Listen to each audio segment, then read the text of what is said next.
I had said here that coming in and out, right? So coming in and out is the same thing, but a little bit different as well. So by coming in, which might be a new term for some people who have not had the term before. When somebody comes in, it's when they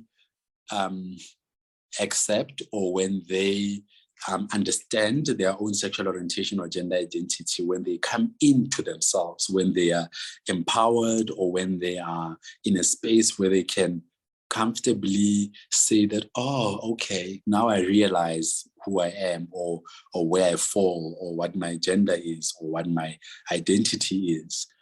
So that's the coming in process. And I always emphasize to people when sharing this kinds of knowledge or this kind of information is that people must realize that the part and the process of coming in for any individual is much more important than the process of coming out, right? So LGBTIQA+ people or queer people do not have to come out. So there is no writing or saying that says people must come out and tell everybody and disclose to everybody, whether in a work setting, whether it's with your colleagues, whether it's with your friends, whether it's with your family. But the important part is for LGBTI people to be empowered enough to get this kind of knowledge, to understand enough that they can come into themselves, they can be comfortable with themselves, because that prevents issues in the future, issues of mental health, issues where somebody has got bad mental health, or they're going through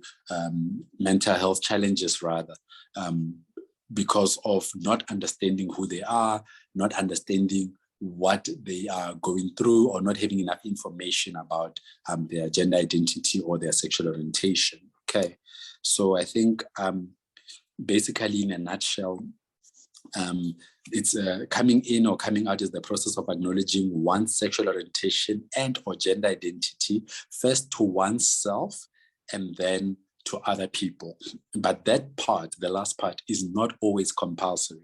And the reason I'm sharing that and I'm emphasizing that is that if you're working with a lot of people and you're interacting with a lot of people, it's important when you see somebody who you might think, because sometimes you might assume, because somebody might be gender non-conforming, or they might not be doing things that other little boys are doing or other young men are doing, we might say that, I think that boy is gay. I think, yeah, well, I like gay, he's definitely gay.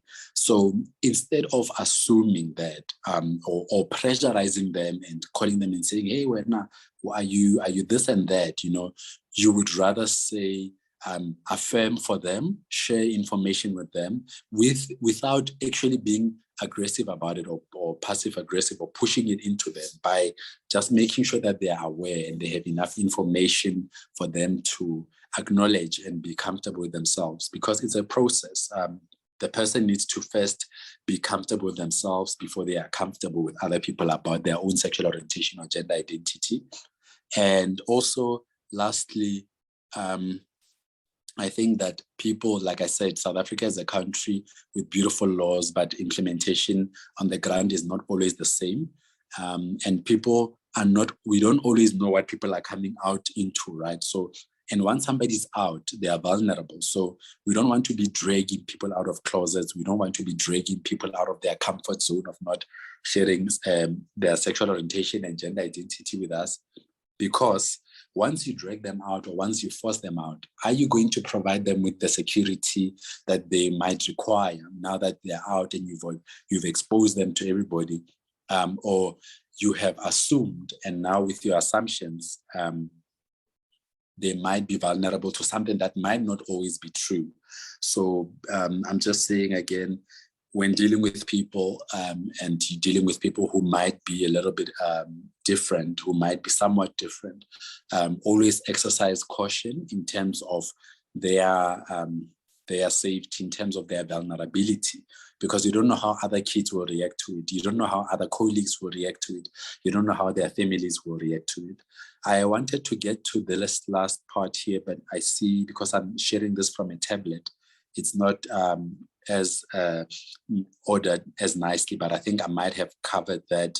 But yeah, I think we can also, I'll just share that and then we can get to the last bit of comments and questions. But just know that the stages of coming out are not always the same for LGBT people. There is no order. There is no correct way for people to come out or to share. Some people might skip certain stages and then they go back to them. Some people might start with a certain stage of coming out and they come out to you first, and then they realize that they're not comfortable with themselves and they need to go back and start dealing with it themselves. So it's not always the same. People's journeys are different, and it's okay for them to have different journeys. So I think I'll leave it at that, because I think I've said quite a mouthful. So I'll leave it at that and open the floor if people still have time to hang around. I still have about 25 minutes if people want to have a bit of a chat, if people want to ask questions.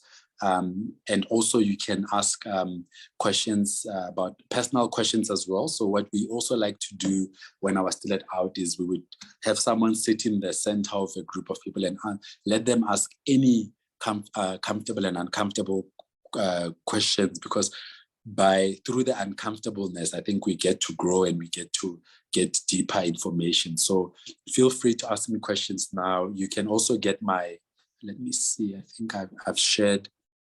Oh, no, it's not. But Zoe can share my email address. It's not there. I thought I had shared it there. But Zoe can share